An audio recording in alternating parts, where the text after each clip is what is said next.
কোনটা যে পেঁয়াজ ভাজা আর কোনটা যে তেলাপোকা ভাজা এটা তো বোঝার কোনো উপায় নাই। তো লেবারটাকে তেলাপোকাতে খাইতে হবে, এটা নিয়ম আছে নাকি? এটা আমার ভুল হয়েছে। এই তো তেলাপোকার কারখানা, এদিকে আসেন। ডেইলি বেসিসে 700 টাকা ওনাকে রাখছেন, ওনার অবস্থাটা কি? তেলাপোকা মিক্স থাকলে বোঝার কোনো উপায় নাই, কারণ সব কালো।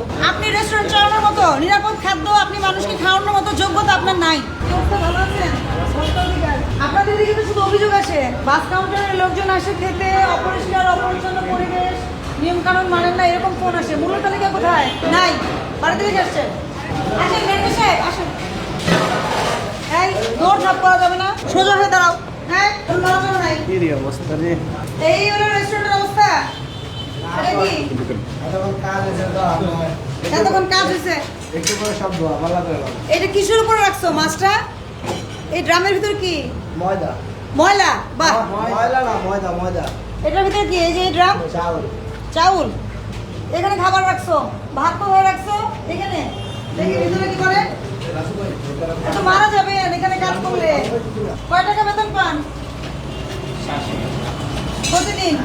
দিনে 700 টাকা বেতন পান, মানে দৈনিক মজুরি। আপনি আপনি কি বাবুর্চি? বাবুর্চি ডেলি বেসিস? 700 টাকা ঢুকেন না আমরা এই জায়গা যাবে। ঢুকলি আর অন্য কেউ পাবে। প্রচন্ড হিট হয়েছে। এগুলো কি দিয়ে চলছে? গ্যাস দিয়ে নাকি লাকড়ি? এটার মধ্যে কি? এই একটাই লাইট, আর কোনো লাইট নাই? হ্যাঁ, তো পোকা দ্বারা পোকা পড়লে কি আর কিছু দেখা যাবে? দেখতে পাবেন? সর্বনাশ। এগুলো কি? এগুলো কি এরকম কেন? হ্যাঁ, এই তো তেলাপোকার কারখানা। এদিকে আছেন। এই ইয়ে ম্যানেজার তো ম্যানেজার। এই ম্যানেজার সাহেব কোথায়? পালাই যাবে তো ওনাকে। তো ম্যানেজার সাহেব কি পালাই যাবে তো? দাঁড়ান, এদিকে আসেন। এটা খাবারের জায়গা, তাই না? কি পরিমাণ তেলাপোকা এখানে। নাড়া দেন, নাড়া দেন, আপনি নিজে নাড়া দেন। নিজে নাড়া দিবেন। ম্যানেজার আসুক। ম্যানেজার সাহেব এদিকে আসেন। শোনেন, আপনার রেস্টুরেন্ট টাইলস করা না থাকলে সমস্যা নাই, কিন্তু এগুলো কি? এগুলো কি? নাড়া দেন। আসেন, আপনি নিজেই এটা ই করেন, আবিষ্কার করেন। এদিকে আসেন। মানুষজনকে দিয়ে খাওয়া মারার বুদ্ধি নাকি? আর ডেইলি বেসিসে 700 টাকা ওনাকে রাখছেন, ওনার অবস্থাটা কি? এখানে কি পরিমাণ হিট, উনি বাঁচবে? হ্যাঁ, কি বিজনেস করেন? কি দেখা যাচ্ছে এগুলো? আরে আপনি এদিকে আসেন। আচ্ছা আচ্ছা নাড়া দেন। হ্যাঁ দেন, নাড়া দেন। কি এখন কি তরকারি চামচ দিয়ে নাড়া দিবেন? দেন।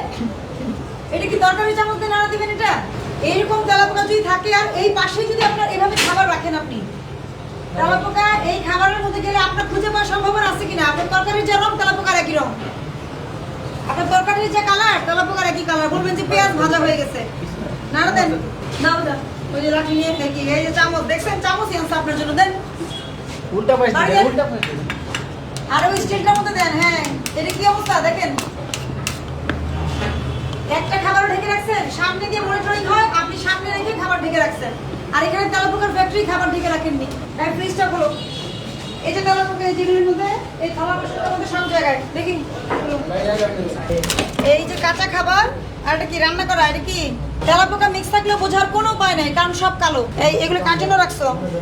ডাল ভর্তা না ভাজি? এগুলো ফেলেন।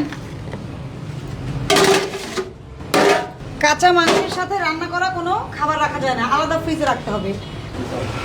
কোনটা যে পেঁয়াজ ভাজা আর কোনটা যে তেলাপোকা ভাজা এটা তো বোঝার কোনো উপায় নাই এই রেস্টুরেন্টে। তেলাপোকা, ওই যে তেলাপোকা উল্টে মরে আছে। এই যে তেলাপোকা, এই যে তেলাপোকা বেরোচ্ছে, এখান থেকে বেরোচ্ছে। এই যে পেঁয়াজ রাখছে এখানে, এটা রান্নার পেঁয়াজ। ফ্রিজের ভিতর টিস্যু।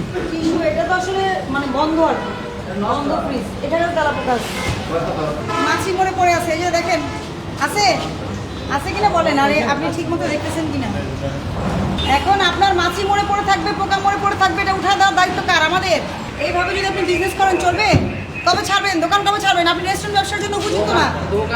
দোকানে ছাড়িয়ে দিছে। এই যে সেটা বর্তমানে কবে? গ্যাস বিলে 7টা বিল আইছে, এখন একটা বিলও দিতে পারি না। হ্যাঁ। ব্যবসার পরিস্থিতি পুরাই খারাপ। এটার মানে কি আপনি অপরিষ্কার অপরিচ্ছন্ন তেলাপোকা যুক্ত খাবার খাওয়ালে কি এটা দিয়ে মাপ হবে? সেটা বলেন। এটা তো মাপ হবে না, ঠিক আছে। আপনি বিল দিয়ে আপনি মার্কেটে চলে যান। আপনি রেস্টুরেন্ট চালানোর মতো নিরাপদ খাদ্য আপনি মানুষকে খাওয়ানোর মতো যোগ্যতা আপনার নাই। আপনি দোকানটা বন্ধ করে দিয়ে চলে যান। আপনার করতে হবে না দোকান, আপনার মূল্য তালিকা নাই, আপনার এখানে তেলাপোকার কারখানা, আপনার ফ্রিজের ভিতরে পর্যন্ত তেলাপোকা। আপনার জন্য রেস্টুরেন্ট বিজনেস না, আপনাকে তো লক্ষ টাকা ফাইন করলে তো কোনো লাভ নেই, আপনি তো খাবার তৈরি করতে পারবেন না। আপনি এই business কি করবেন আর করবেন? না, না, কবে ছাড়বেন? কবে ছাড়বেন? আমার আছে আর 3 মাস, 3 মাসের আগে 3 মাসের পরে চুক্তি শেষ। জি। 3 মাসের মধ্যে এটা উঠা ফেলেন, এটা এক সপ্তাহের মধ্যে উঠা ফেলে এটা গোডাউন বানায় ফেলেন, মুদি দোকান বানায় ফেলেন। মুদি দোকানে যদি তেলাপোকা থাকে, ওখানে তো খাবার, কাঁচা খাবার থাকে, রান্নার কিছু থাকে না, তখন হয়তো আমরা ব্যবস্থা নিই না। কিন্তু আপনি এই ধরনের খাদ্য প্রতিষ্ঠান যারা খাদ্য উৎপাদন করে, প্রক্রিয়াকরণ করে, এসব জায়গায় এটা অসম্ভব। আপনি বিজনেস করতে পারবেন না, কালকেই গুটাই ফেলতে হবে। 3 মাস পরে যেটা আপনি ভাড়া আছে আপনি অন্য কাজে ব্যবহার করেন। বোঝাতে পারছি আমি? এই এলাকাতে কারা আসে? যারা বাসে চলাফেরা করে, পরিবহন শ্রমিকরা, অন্য সাধারণ লোকজন, তাই তো? লেবার তো লেবার থেকে তেলাপোকাতে খাইতে হবে, এটা নিয়ম আছে নাকি? এটা আমার ভুল হয়েছে, হ্যাঁ, এটা আমার ভুল হয়েছে। আর ওই যে ওনাকে অবস্থার উন্নতি করবেন, ওই যে লোকটা মারা যাবে রান্না করতে করতে, আপনাকে আমি সতর্কতামূলক 20,000 টাকা জরিমানা করলাম। 20,000 টাকা জরিমানা পরিশোধ করবেন এবং এই দোকান উঠাই দেবেন, থাকবে না এই দোকান আপনার, ঠিক আছে? আপনাকে বুঝতে হবে এটা কোনো জরিমানাই না। আপনার এখানে যা অপরাধ পাওয়া গেছে, অন্য বড় প্রতিষ্ঠান হলে 2-2.5 লক্ষ টাকা ফাইন হতো, আপনাকে কোনো জরিমানাই করা হয়নি। আমি আপনাকে বুঝাতে পারছি, কথা এখানেই শেষ। আপনার কোনো কথা বলার সুযোগ নাই, আপনার দোকান ভাড়া দিতে পারি না। আমাদের কিছু করার নাই তো, এখন পর্যন্ত দোকান ভাড়া প্রতিষ্ঠান বন্ধ হয়ে যাবে। কথা কম বলেন।